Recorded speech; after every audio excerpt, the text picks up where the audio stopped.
केशव की प्रतिभा। कैसे हो केशव? आकर्ष ने हल्का सा मुस्कुराते हुए अस्तबल में काम करने वाले उस शिष्य से पूछा। यह शिष्य केशव था, वही केशव जो आकर्ष के फरगना घोड़ों की देखभाल किया करता था। आकर्ष के बाद केशव की नज़र एल्डर पानी पर पड़ी। उनके विशालकाय शरीर को देख केशव कुछ क्षणों के लिए स्तब्ध रह गया। आज पहली बार वह इतने बड़े पक्षी को देख रहा था, इसलिए उससे इस प्रकार की प्रतिक्रिया का मिलना तो स्वाभाविक था। वह मन ही मन सोचने लगा कि अगर यह विशालकाय पक्षी अपने पूरे पंख खोले तो वह कितने बड़े क्षेत्र को आरक्षित करेगा। शायद तब उस विशालकाय पक्षी का आकार एक बादल से भी ज्यादा बड़ा हो। आकर्ष, क्या तुम जिस दोस्त से मिलने की बात कर रहे थे वह यही लड़का है? आकर्ष और केशव को आपस में बात करते देख एल्डर पानी की पीठ पर खड़े वर्धमान सिंह राठौड़ ने केशव में थोड़ी रुचि लेते हुए पूछा। और आप कौन हैं? वर्धमान सिंह राठौर की आवाज सुनकर केशव ने उनकी तरफ देखा और यह उलझन भरे स्वर में पूछा। केशव अपना ज्यादातर समय अस्तबल में ही गुजारता था, इसलिए उसने वर्धमान सिंह राठौर को पहले कभी नहीं देखा था। यही वजह थी कि आज वह उन्हें पहचान नहीं पाया। आकर्ष वर्धमान सिंह और केशव दोनों का आपस में परिचय करवाने वाला ही था कि तभी केशव के पीछे खड़े एक शिष्य ने एक धीमी आवाज में वर्धमान सिंह का परिचय देते हुए कहा। केशव, अपने शब्दों पर थोड़ा नियंत्रण रखो। तुम इस समय जिससे सवाल कर रहे हो वह पूरे गुरुकुल के गुरुकुल प्रमुख हैं। गुरुकुल प्रमुख? यह शब्द सुनते ही केशव के शरीर में कंपन होने शुरू हो गए। वह आज पहली बार गुरुकुल प्रमुख से मिल रहा था और उसने उन्हीं से ऐसे सवाल पूछ लिया था। अपनी गलती का एहसास होता ही उसने तुरंत अपना सर झुकाया और एक कांपती आवाज में कहा, गुरुकुल प्रमुख, माफ करें। मैंने आज से पहले आपको कभी देखा नहीं था, इसलिए पहचान नहीं पाया और इसी भूल में मैं आपसे इतनी बेरुखी से सवाल पूछा। बेरुखी? केशव को इतना डरा देख गुरुकुल प्रमुख वर्धमान सिंह राठौर के चेहरे पर एक हल्की सी मुस्कुराहट आ गई। वह मन ही मन सोचने लगे कि क्या मैं इतना ज्यादा डरावना हूं जो मुझे देखकर मेरे ही गुरुकुल का शिष्य मुझसे इतना ज्यादा डर गया है। इधर आकर्ष का ध्यान इस समय इन बातों पर नहीं था। वह तो अपनी आध्यात्मिक शक्ति के साथ यह देखने की कोशिश कर रहा था कि केशव का ऊर्जा स्तर इस समय कौन से मंडल में है। उसकी आध्यात्मिक शक्ति संकेत दे रही थी कि केशव इस समय सृष्टि मंडल के छठे स्तर में पहुंचा हुआ है। केशव, तुमने सृष्टि मंडल के छठे स्तर में प्रवेश कर लिया है? आकर्ष ने एक आश्चर्य से भरे स्वर में पूछा। केशव के ऊर्जा स्तर में वृद्धि उसकी उम्मीद से भी ज्यादा जल्दी हो रही थी। यह वाकई काफी आश्चर्य की बात थी। उसे अच्छे से याद था कि जब 2 साल पहले वो केशव से मिला था उस समय केशव का ऊर्जा स्तर सिर्फ सृष्टि मंडल के पहले स्तर में था। फिर एकांत शिखर से जब 1 साल पहले वह लौटा था उस समय उसकी मुलाकात फिर से केशव से हुई थी और उस समय केशव का ऊर्जा स्तर सृष्टि मंडल के तीसरे स्तर में था। उसके बाद सिर्फ 1 ही साल बीता था और इस 1 साल में केशव ने पूरे 3 ऊर्जा स्तरों की बढ़ोतरी करके छठे स्तर में प्रवेश कर लिया था। सिर्फ 1 साल में 3 ऊर्जा स्तरों की बढ़ोतरी, यह कहीं से भी सामान्य नहीं था, क्योंकि केशव के पास पर्याप्त संसाधन नहीं थे। बिना संसाधनों के भी अगर वह इतनी तेजी से अपने ऊर्जा स्तर में वृद्धि कर पा रहा है तो अंदाजा लगाना आसान था कि उसकी प्रतिभा कितनी ज्यादा उच्च होगी। आकर्ष का वह सवाल सुनकर केशव के चेहरे पर एक हल्की सी मुस्कुराहट आ गई। आखिरकार आज वह कुछ बड़ा हासिल करने में सफल हो गया था। पिछले 1 साल से वह पूरी कोशिश कर रहा था कि अपने ऊर्जा स्तर में इतनी बढ़ोतरी करें कि अपने बड़े भाई आकर्ष को आश्चर्य में डाल दे और आज उसे इसमें सफलता मिल गई थी। यह सृष्टि मंडल के छठे स्तर का योद्धा है। आकर्ष का वह सवाल सुनकर वर्धमान सिंह राठौड़ भी एक पल के लिए चौंक पड़े और बड़ी ही गंभीरता के साथ केशव के शरीर का निरीक्षण करने लगे। उनके लिए भी इस बात पर विश्वास कर पाना काफी ज्यादा मुश्किल था कि उन्हीं के गुरुकुल का कोई शिष्य जो दिखने में आकर्ष की ही उम्र का है, उसने इतनी जल्दी सृष्टि मंडल के छठे स्तर में प्रवेश कर लिया है। उन्हें अच्छे से याद था कि उनका पुराना शिष्य उदय जिसने उन्हें धोखा दिया था जब वह 22 वर्ष की उम्र में था, तब वह सिर्फ सृष्टि मंडल के चौथे स्तर में ही प्रवेश कर पाया था। दूसरे शब्दों में कहे तो प्रतिभा के मामले में यह शिष्य केशव उनके पुराने शिष्य उदय से काफी आगे था। एक और राक्षसी प्रतिभा वाला योद्धा? केशव के ऊर्जा स्तर के बारे में सुनकर अविनाश और मिहिर दोनों के मुंह से एक साथ यही शब्द निकला। तुमने सच में सृष्टि मंडल के छठे स्तर में प्रवेश कर लिया है? विभाग प्रमुख मानव ने भी एक आश्चर्य से भरे स्वर में केशव से पूछा। 22 वर्ष की उम्र में अगर आकर्ष को ना गिना जाए तो पूरे गुरुकुल में ऐसा दूसरा कोई भी शिष्य नहीं था जिसने इतनी जल्दी सृष्टि मंडल के छठे स्तर में प्रवेश किया था। 22 वर्ष की उम्र में सृष्टि मंडल के छठे स्तर में प्रवेश। प्रतिभा के मामले में तो यह हमारे पूरे साम्राज्य के 5 सबसे शक्तिशाली योद्धाओं तक को चुनौती दे सकता है। विभाग प्रमुख सुग्रीव ने भी एक आश्चर्य से भरे स्वर में कहा, केशव, गुरुकुल प्रमुख और दोनों विभाग प्रमुखों को दिखाओ कि तुम्हारी वास्तविक ताकत कितनी है। आकर्ष ने केशव के कंधे पर हाथ रखा और उसका उत्साह बढ़ाते हुए कहा। उसकी बात सुनते ही केशव ने तुरंत सहमति में अपना सिर हिलाया। आकर्ष का आदेश उसके लिए सबसे पहले आता था, क्योंकि इसी इंसान ने उसकी सबसे ज्यादा मदद की थी। अब केशव ने अपनी आंतरिक ऊर्जा का प्रयोग किया, जिसके बाद एक एक करके उसके सिर के ऊपर कुछ हाथियों की परछाइयां प्रकट होने लगी। देखते ही देखते उन हाथियों की परछाइयों की संख्या 80 तक पहुंच गई। बहुत खूब। प्रतिभा के मामले में तो यह लड़का बहुत ही ज्यादा आगे है। अगर आकर्ष की गिनती ना की जाए तो यह लड़का हमारे गुरुकुल का सबसे प्रतिभाशाली शिष्य कहा जा सकता है।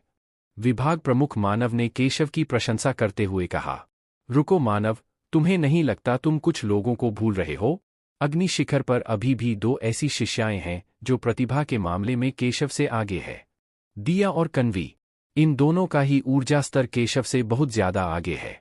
अगर उम्र की बात की जाए तो उम्र में वह दोनों केशव के समान है, लेकिन फिर भी दोनों ब्रह्मा मंडल में प्रवेश कर चुकी है। इसलिए प्रतिभा के मामले में केशव अभी भी प्रथम स्थान पर नहीं है। वर्धमान सिंह राठौड़ ने थोड़ा सोचते हुए कहा।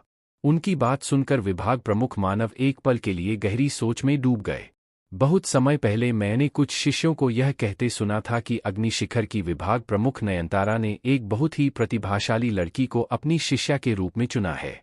मैंने कभी नहीं सोचा था कि वह लड़की सिर्फ 22 वर्ष की उम्र में ब्रह्मा मंडल में प्रवेश कर लेगी। प्रतिभा के मामले में तो साम्राज्य की नई पीढ़ी के 5 योद्धा भी उसके सामने कुछ नहीं है। यह वाकई बहुत अजीब बात है। सिर्फ मुझे ही लग रहा है या सच में हमारे ही गुरुकुल में पिछले 2-3 सालों में सारे प्रतिभाशाली योद्धा आ रहे हैं? विभाग प्रमुख सुग्रीव ने कहा। उनकी यह बातें सुनकर अविनाश और मिहिर दोनों ही एक दूसरे की तरफ देखने लगे। आकर्ष के बारे में तो उन दोनों को पता था, लेकिन दिया और कन्वी की प्रतिभा के बारे में आज वह पहली बार सुन रहे थे। और मैं सोच रहा था कि सिर्फ उदय ही प्रतिभा के मामले में मुझसे आगे है। आज पता चला कि और भी कई शिष्य हैं जो काफी समय पहले ही मुझे पीछे छोड़ चुके हैं। अविनाश ने अपने चेहरे पर एक कड़वाहट भरी मुस्कुराहट लाते हुए कहा। मिहिर की हालत भी इस समय उसके जैसी ही थी।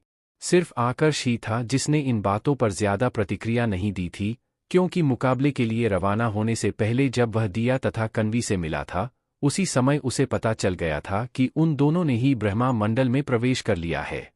आकर्ष के हिसाब से उनके ऊर्जा स्तर में इतनी जल्दी वृद्धि होना कोई भी आश्चर्य वाली बात नहीं थी। सबसे पहले तो उन दोनों ने शक्ति रस का सेवन कर रखा था और इसके अलावा वह जिन ऊर्जा स्तरीय युद्ध कलाओं का अभ्यास कर रही थी, वह पूरे सोमाली महाद्वीप में शीर्ष स्थान में अपनी जगह बनाए हुई थी। आकर्ष को तो इस समय केशव के ऊर्जा स्तर की वृद्धि देख आश्चर्य हो रहा था, क्योंकि उसकी वृद्धि कुछ ज्यादा ही जल्दी हो रही थी। सीनियर आकर्ष, आपने मुझे जो 10 लाख चांदी के सिक्के दिए थे, उनसे मैंने कुछ ऊर्जा सृष्टि गोलियां खरीदी थी और उनका सेवन करने के बाद ही मेरे ऊर्जा स्तर में इतनी तेजी से वृद्धि हुई है। केशव ने थोड़ा शर्माते हुए कहा। तो तुम्हारे कहने का मतलब है कि इससे पहले तुम्हारे ऊर्जा स्तर में जितनी भी वृद्धि हुई थी, वह बिना किसी बाहरी सहारे की हुई थी? आकर्ष ने थोड़ा चौंकते हुए पूछा। मैं एक बहुत ही छोटे और सामान्य परिवार से संबंध रखता हूँ। हमारे परिवार के पास ज्यादा संसाधन नहीं है, इसलिए हमारे लिए औषधीय गोलियां खरीदना आसमान से तारे तोड़ने के बराबर है। मेरी किस्मत अच्छी थी जो चक्र मध्य मंडल में प्रवेश करने के समय मुझे 30 के लगभग ऊर्जा चक्र गोलियां मिल गई थी, जिनकी मदद से मैं अपने ऊर्जा स्तर में तेजी से वृद्धि कर पाया।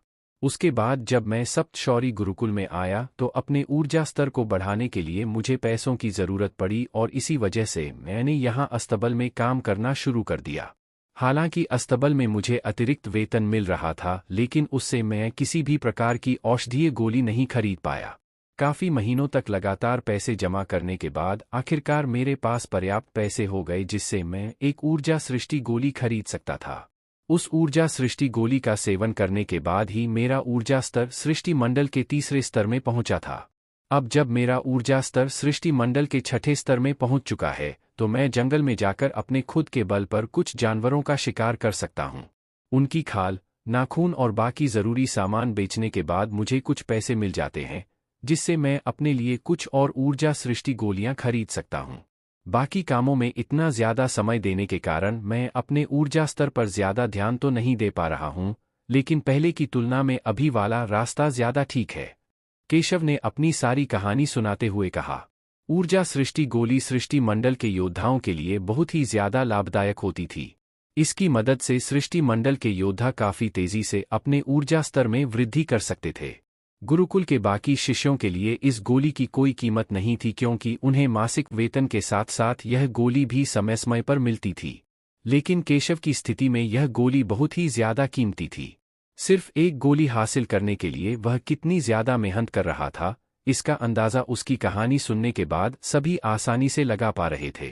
बड़े भाई आकर्ष, अगर आपने 1 साल पहले मुझे वो 10 लाख चांदी के सिक्के नहीं दिए होते, तो मैं अपने ऊर्जा स्तर में इतनी जल्दी वृद्धि कभी नहीं कर पाता। आपके दिए उन पैसों की बदौलत में कुछ ऊर्जा सृष्टि गोली खरीद पाया और यहां तक पहुंच पाया हूं। केशव ने अपना आभार प्रकट करते हुए कहा। सीनियर आकर्ष, देखा जाए तो केशव अपने ऊर्जा स्तर में काफी बढ़ोतरी कर चुका है। सृष्टि मंडल के छठे स्तर में पहुंचने के बाद अब इसे अस्तबल में काम करने की कोई जरूरत नहीं है, लेकिन फिर भी यह यहां पर काम कर रहा है, क्योंकि यह खुद आपके उन फरगना घोड़ों की देखभाल करना चाहता है। केशव के पीछे खड़े एक अन्य शिष्य ने आकर्ष से कहा। उसकी बात सुनने के बाद आकर्ष को काफी अच्छा महसूस होने लगा। इससे यह बात तो स्पष्ट हो गई थी कि उसने जो पैसे लगाए हैं वह गलत जगह नहीं पहुंचे हैं। उसके लिए 10 लाख चांदी के सिक्के कुछ नहीं थे, लेकिन केशव के लिए यह इतनी बड़ी कीमत थी कि अपने ऊर्जा स्तर में पर्याप्त बढ़ोतरी करने के बाद भी वह आकर्ष का दिया काम नहीं भूला था और आज भी यहां अस्तबल में आकर उसके फरगना घोड़ों की खुद देखभाल कर रहा था। एक प्रकार से कहे तो केशव अपने एहसान चुका रहा था। मुझे पता नहीं था कि तुमने अतीत में इतना कुछ सहा है। अगर तुम्हारे पास पर्याप्त संसाधन होते तो शायद तुम अपने ऊर्जा स्तर में और भी तेजी से बढ़ोतरी कर सकते थे। पर कोई बात नहीं, अब से तुम्हें अगर किसी भी संसाधन की जरूरत हो तो तुम सीधे मुझसे कह सकते हो। आकर्ष ने केशव से कहा।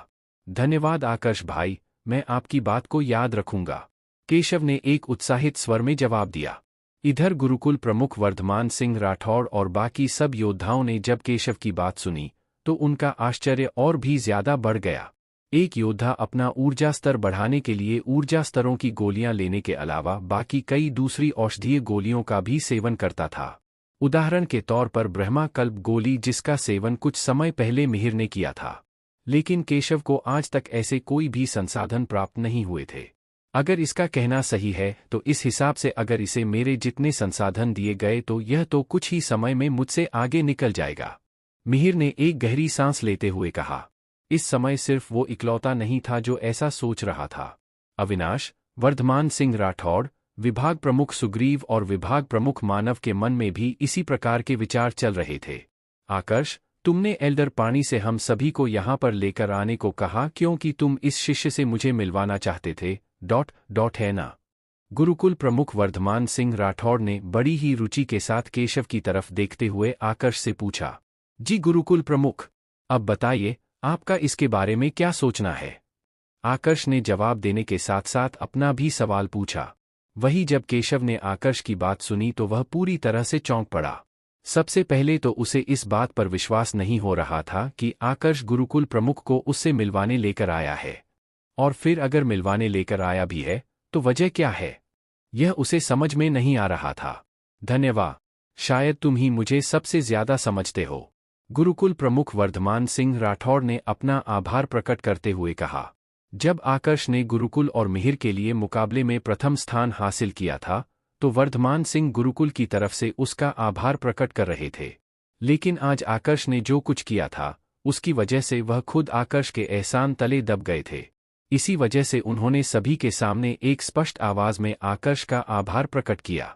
शुरुआत में तो विभाग प्रमुख सुग्रीव और विभाग प्रमुख मानव दोनों ही उलझन में थे। उन्हें समझ में नहीं आ रहा था कि आखिर आकर्ष और गुरुकुल प्रमुख आपस में किस बारे में बात कर रहे हैं।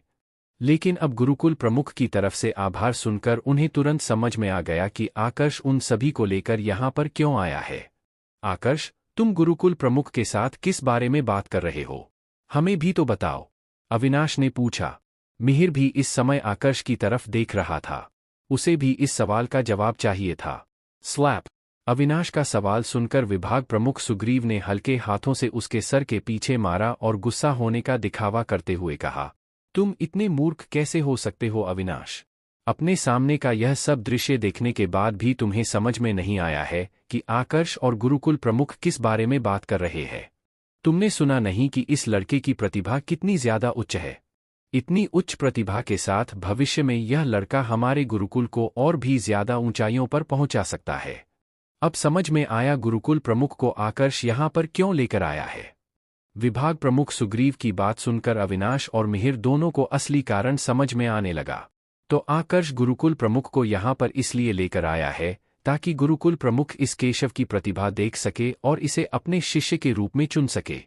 मिहिर और अविनाश दोनों ने एक साथ एक ही स्वर में कहा। उन दोनों के शब्द सुनकर केशव की आंखें बिल्कुल स्थिर हो गई। उसके मन में इस समय सिर्फ एक ही बात चल रही थी कि अविनाश और मिहिर जिस लड़के की बात कर रहे हैं, क्या वो मैं हूं? तो लाइक सब्सक्राइब करो और बेल आइकॉन हिट करना ना भूले। CH 403 गुरुकुल का नया उत्तराधिकारी। जब मैं तुमसे पहली बार मिला था उस समय तुम्हारी प्रतिभा को देख मैंने तुम्हारी मदद की थी।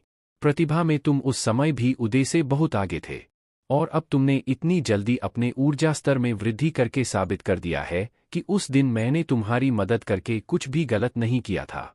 आकर्ष ने केशव से कहा। आज वाले केशव को देखने के बाद वाकई उसके लिए इस बात पर विश्वास कर पाना काफी ज्यादा कठिन था कि यह वही केशव है जिससे वह 2 साल पहले मिला था। आकर्ष को इस दुनिया में आने के बाद बहुत कुछ आसानी से प्राप्त हो गया था, जैसे कि लक्ष्य की यादें। लेकिन केशव के साथ ऐसा नहीं था। उसे हर एक ऊर्जा स्तर के लिए अपनी खुद की तरफ से मेहनत करनी पड़ी थी। अगर मैंने 10,000 वर्ष की उम्र में पहुंचे उस शक्ति रस का सेवन नहीं किया होता तो प्रतिभा के मामले में शायद केशव आज मुझसे भी आगे निकल चुका होता। आकर्ष ने एक गहरी सांस लेते हुए अपने आप से कहा। अभी तक उसके ऊर्जा स्तर में जितनी भी वृद्धि हुई थी, उन सब का अगर श्रेय किसी को जाता था तो वो था लक्ष्य, जिसकी यादें और अनुभव के साथ आकर्ष यहाँ तक का सफर तय कर पाया था। एक योद्धा जो बिल्कुल ही सामान्य परिवार से संबंध रखता है, अपनी खुद की प्रतिभा के बल पर गुरुकुल में प्रवेश करता है और उसका सदस्य भी बन जाता है। इसके बाद बिना किसी की मदद के सिर्फ अपनी खुद की इच्छा शक्ति के बल पर अपने ऊर्जा स्तर में वृद्धि करता है। हालांकि अभी भी यह वृद्धि आकर्ष से कम थी, लेकिन अगर सिर्फ प्रतिभा की बात की जाए तो केशव आकर्ष से किसी भी मामले में पीछे नहीं था। जैसा कि विभाग प्रमुख सुग्रीव और विभाग प्रमुख मानव ने कहा था, प्रतिभा के मामले में केशव की तुलना सच में अवंती साम्राज्य की नई पीढ़ी के 5 सबसे शक्तिशाली योद्धाओं से की जा सकती थी। केशव, अगर मैं तुम्हें अपने शिष्य के रूप में चुनना चाहूं तो क्या तुम मुझे अपने मास्टर के रूप में स्वीकार करोगे? वर्धमान सिंह राठौड़ ने बड़ी ही आशा के साथ केशव की तरफ देखते हुए पूछा। उनकी यह बात सुनकर आकर्ष के चेहरे पर एक हल्की सी मुस्कुराहट आ गई। हालांकि वर्धमान सिंह राठौड़ ने इस समय अपने उत्साह को अपने मन में ही दबा रखा था, लेकिन आकर्ष फिर भी उनके बोलने के तरीके से अंदाजा लगा पा रहा था कि वह इस समय केशव को देख कितने ज्यादा उत्साहित है। केशव को देखने के बाद शायद उदय को लेकर उनके मन में जो भी गम था, वह अब धीरे धीरे करके कम होने लगा था। वर्धमान सिंह राठौड़ का सवाल सुनने के बाद केशव के पास ही खड़े अस्तबल में काम करने वाले दूसरे सभी शिष्य उसकी तरफ ईर्ष्या से भरी नजरों से देखने लगे। भले ही वह लोग अस्तबल में काम कर रहे हो, लेकिन इतना तो उन्हें भी पता था कि एक बार वर्धमान सिंह राठौड़ का शिष्य बनने के बाद केशव की जिंदगी पूरी तरह से बदलने वाली है। इधर केशव ने जब वर्धमान सिंह राठौड़ का सवाल सुना तो उसका मुंह खुला का खुला रह गया। कुछ देर तक तो वह कोई प्रतिक्रिया ही नहीं दे पाया। केशव, जल्दी जवाब दो, गुरुकुल प्रमुख तुम्हारे जवाब का इंतजार कर रहे हैं। आकर्ष ने केशव को उसके ख्यालों की दुनिया से बाहर लाते हुए कहा। मैं डेथ, मेरा मतलब मुझे आपका शिष्य बनना स्वीकार है। हा हा हा डॉट। बहुत खूब। कहते हैं जब सारे रास्ते बंद हो जाते हैं तो ऊपर वाला आपके लिए एक नया रास्ता बनाता है। किसने सोचा था कि अपना एक शिष्य खोने के कुछ ही दिनों बाद मुझे अपने पुराने शिष्य से भी बेहतर एक नया शिष्य मिल जाएगा। केशव, आज के बाद तुम मेरे इकलौते और आखिरी शिष्य हो। जो भी मेरी योग्यता में है मैं तुम्हें वह सब कुछ सिखाऊंगा। वर्धमान सिंह राठौड़ ने एक उत्साह से भरी हंसी हंसते हुए कहा। उदय के धोखे के कारण उन्हें जो भी दुख पहुंचा था वो अब उनके चेहरे से पूरी तरह गायब हो गया था। बहुत बहुत बधाई हो गुरुकुल प्रमुख। आकर्ष ने सबसे पहले गुरुकुल प्रमुख को बधाई दी। बहुत बहुत बधाई हो गुरुकुल प्रमुख। उसके बाद विभाग प्रमुख मानव, विभाग प्रमुख सुग्रीव, मिहिर, अविनाश और वहां खड़े बाकी शिष्य भी एक एक करके गुरुकुल प्रमुख को बधाई देने लगे। केशव के जितने भी पुराने साथी थे उन सब की आंखों में अब उसके प्रति एक सम्मान की भावना आ गई थी। अब केशव उनका मित्र नहीं था बल्कि गुरुकुल प्रमुख का शिष्य बन चुका था। वो लोग अब पहले की भांति उसे संबोधित नहीं कर सकते थे।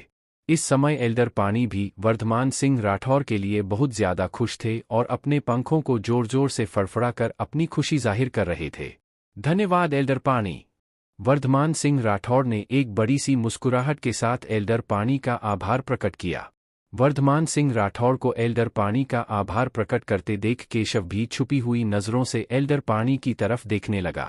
केशव, इनसे मिलो, यह है एल्डर पानी, हमारे गुरुकुल के एक रक्षक एल्डर। आकर्ष ने जब देखा कि एल्डर पानी को देखकर केशव थोड़ा डरा हुआ है तो उसने केशव का एल्डर पानी से परिचय करवाया। प्रणाम एल्डर पानी। केशव ने थोड़ा डरते हुए एल्डर पानी को प्रणाम किया। केशव को इतना डरा देख एल्डर पानी वर्धमान सिंह राठौर की तरफ देखने लगे। ठीक इसी समय पर वर्धमान सिंह राठौर को एल्डर पानी की तरफ से एक संदेश भी प्राप्त हुआ जिसमें एल्डर पानी ने कहा था कि वर्धमान सिंह, तुम्हारा यह शिष्य उदय की भांति कुटिल स्वभाव का नहीं है। अभी के लिए तो यह समस्या की बात नहीं है, लेकिन अगर भविष्य में भी यह ऐसा ही रहा तो मुझे डर है कि तुम्हारी आशाओं पर फिर से पानी फिर जाएगा। इसे अच्छे से तैयार करना और ऐसी शिक्षा देना कि शक्तिशाली बनने के बाद इसे अपनी जिम्मेदारियों का एहसास हो। कम से कम यह अगला उदय नहीं बनना चाहिए। यह संदेश मिलने के बाद वर्धमान सिंह राठौर भी केशव की तरफ देखने लगे और मन ही मन कुछ सोचने लगे। स्वूश स्वूश। कुछ देर बाद एक बार फिर से आसमान में एल्डर पानी के पंखों के फड़फड़ाने की आवाज गूंजने लगी। आकर्ष सहित बाकी सभी लोग अब सूर्यागिरी शिखर की चोटी की तरफ बढ़ रहे थे।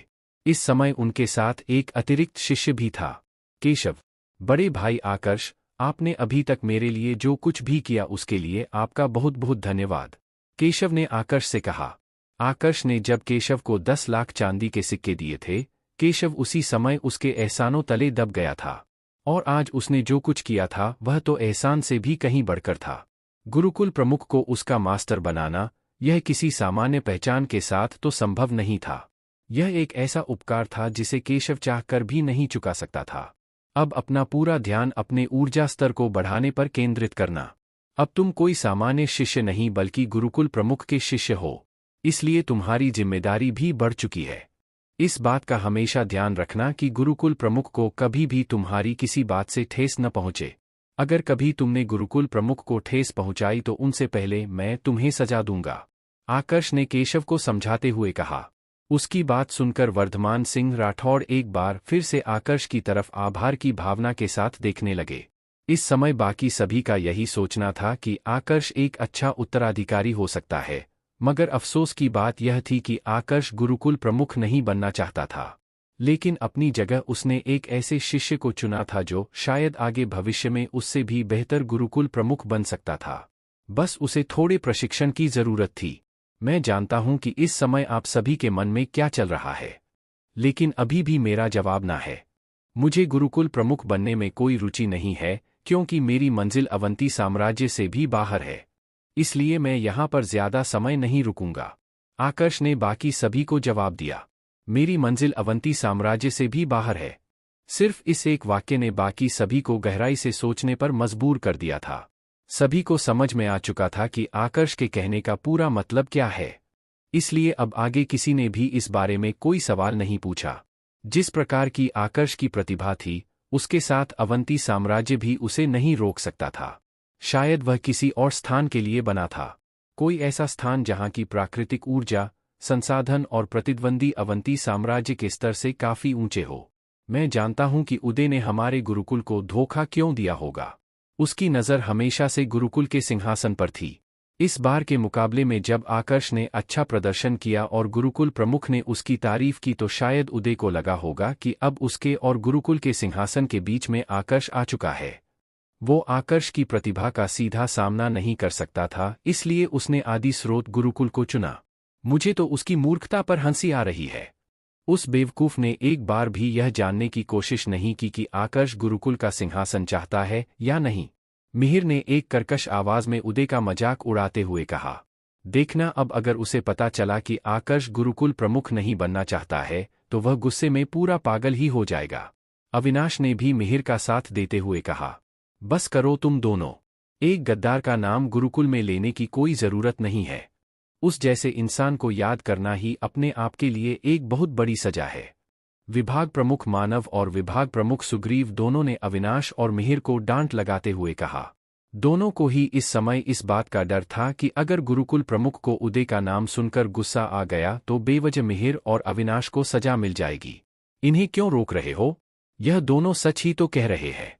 अच्छा हुआ जो मुझे उदय का असली चेहरा इतनी जल्दी दिख गया। अगर गुरुकुल प्रमुख का सिंहासन देने के बाद वह अपना यह रंग दिखाता तो मेरे साथ पूरे गुरुकुल को भी ठेस पहुंचती। सभी को दुख देने से तो अच्छा है कि मैं अकेला ही उस सारे दुख को ले लूं। शायद यह मेरी ही गलती थी कि मैंने उसे अच्छे से सब कुछ नहीं सिखाया, लेकिन अब की बार मैं अपनी यह गलती नहीं दोहराऊंगा। अब देखना केशव को मैं इतना ज्यादा शक्तिशाली बनाऊंगा कि एक दिन उस गद्दार को भी इस बात का पछतावा होगा कि आदि स्रोत गुरुकुल को चुनकर उसने क्या खोया है। वर्धमान सिंह राठौड़ ने बड़े ही प्यार से केशव के सिर पर हाथ फेरते हुए कहा। केशव चरित्र और प्रतिभा के मामले में पहले ही उदय को काफी पीछे छोड़ चुका था। वर्धमान सिंह राठौड़ को अब बस केशव को सही दिशा देनी थी, जिसके बाद केशव अपने आप शक्ति हासिल करने वाला था। अच्छा हुआ जो आकर्ष और केशव एक दूसरे को पहले से जानते हैं। अगर आज आकर्ष केशव के बारे में नहीं बताता तो शायद हमें कभी पता ही नहीं चलता कि हमारे गुरुकुल में ऐसी छुपी हुई प्रतिभा भी है। विभाग प्रमुख मानव ने कहा। यह तो तुमने बिल्कुल ठीक कहा मानव। आकर्ष ने वाकई आज हमारे गुरुकुल की बहुत बड़ी मदद की है। वर्धमान सिंह राठौड़ ने विभाग प्रमुख मानव की बात से सहमति जताते हुए कहा और फिर आकर्ष की तरफ देखने लगे। मैं इस बात को हमेशा याद रखूंगा। आगे भी तुम्हें अगर किसी चीज की जरूरत हो तो तुम सीधा आकर मुझसे कह सकते हो। जब तक मेरी क्षमता में हुआ मैं उस चीज का प्रबंध करने की पूरी कोशिश करूंगा। गुरुकुल प्रमुख ने आकर्ष से कहा। गुरुकुल प्रमुख, ऐसा करके मैंने आप पर कोई बड़ा एहसान नहीं किया है। सच कहूं तो मैं केशव की मदद करना चाहता था, और मुझे नहीं लगता कि आपसे बेहतर कोई है जो केशव की प्रतिभा का सही इस्तेमाल कर सकता है। आकर्ष ने जवाब दिया। यह तुम्हारे लिए कोई बड़ी बात नहीं है, लेकिन मेरे और गुरुकुल के लिए बहुत बड़ी बात है आकर्ष। केशव काफी सालों से गुरुकुल में था। अगर संयोगवश हमारी मुलाकात हुई होती तो शायद मेरा ध्यान केशव पर जाता ही नहीं। यह तुम थे जिसने इसकी प्रतिभा को पहचाना और हमें बताया कि हमें किसके ऊपर ध्यान देना चाहिए। गुरुकुल प्रमुख ने हल्का हंसते हुए कहा। उनकी बातें सुनकर सभी आसानी से समझ पा रहे थे कि उदय की वजह से वर्धमान सिंह राठौड़ को मन ही मन कितना बड़ा आघात पहुंचा होगा। भले ही वो अपना दुख प्रदर्शित न करें, लेकिन उनके शब्दों में वह दुख जाहिर हो रहा था। शायद इसीलिए ही कहते हैं कि चेहरा देखकर कभी पता नहीं लगाया जा सकता कि सामने वाला इंसान कैसा है। कई बार हंसते हुए चेहरे के पीछे काफी गहरा दुख छुपा होता है, तो कई बार एक शांत चेहरे के पीछे घृणा और नफरत। आकर्ष ने कहा। उनके यह शब्द सुनने वालों को ज्यादा समझ में तो नहीं आए थे, पर कुछ एक बातें थी जिन्हें सुनने के बाद वर्धमान सिंह राठौड़ समझ गए थे कि आकर्ष क्या कहने की कोशिश कर रहा है। वो भी एल्डर पानी की भांति वर्धमान सिंह राठौड़ को पहले ही सचेत कर रहा था कि आगे से वो किसी पर आसानी से भरोसा ना करें। अगर इस बार उनसे कोई गलती हुई तो पूरा गुरुकुल दांव पर लग सकता है। वैसे तो केशव एक बहुत ही अच्छा इंसान था, लेकिन प्रकृति बदलते ज्यादा समय नहीं लगता। आकर्ष के कहने का सही मतलब बस यह था कि केशव को जरूरत की सभी चीजें सिखाई जाए और बिना जरूरत की हर एक चीज से दूर रखा जाए। केशव को अभी तक कुछ भी समझ में नहीं आया था, पर कुछ एक बातें थी जिन्हें सुनने के बाद वह भी गहरी सोच में डूब गया था। वह बार बार आकर्ष की तरफ देख रहा था और कुछ पूछने की कोशिश कर रहा था, मगर डर के मारे पूछ नहीं पा रहा था। उसका ऊर्जा स्तर भी इस समय सिर्फ सृष्टि मंडल के छठे स्तर में था, इसलिए वह आंतरिक ऊर्जा के द्वारा आकर्ष के पास संदेश भी नहीं भेज सकता था। आकर्ष उसकी यह उलझन समझ गया था, इसलिए उसी ने अपनी तरफ से एक संदेश केशव के पास भेजा और उसे सारी बातें समझाई। केशव को जब अपने सवालों का जवाब मिला तो जिस चेहरे पर अभी तक डर था, उस पर अचानक से एक गुस्से का भाव आ गया। मास्टर, मेरा आपसे वादा है कि आपको धोखा देने वाले उस गद्दार को एक दिन मैं खुद अपने हाथों से खत्म करूंगा। मैं बहुत जल्द यह साबित करके भी दिखाऊंगा कि आपने मुझ पर भरोसा करके कोई गलती नहीं की है। केशव ने गुस्से में अपने दांत पीसते हुए कहा, मुझे तुम पर विश्वास है मेरे बच्चे। आशा करता हूं कि वह दिन बहुत ही जल्द आए। विभाग प्रमुख ने एक गहरी सांस लेते हुए कहा। कुछ ही देर में वो सभी एल्डर पानी के साथ सूर्यागिरी शिखर के एक समतल क्षेत्र में उतरे। एल्डर पानी, आपने हम सबके लिए अपना समय दिया, इसके लिए आपका बहुत बहुत धन्यवाद।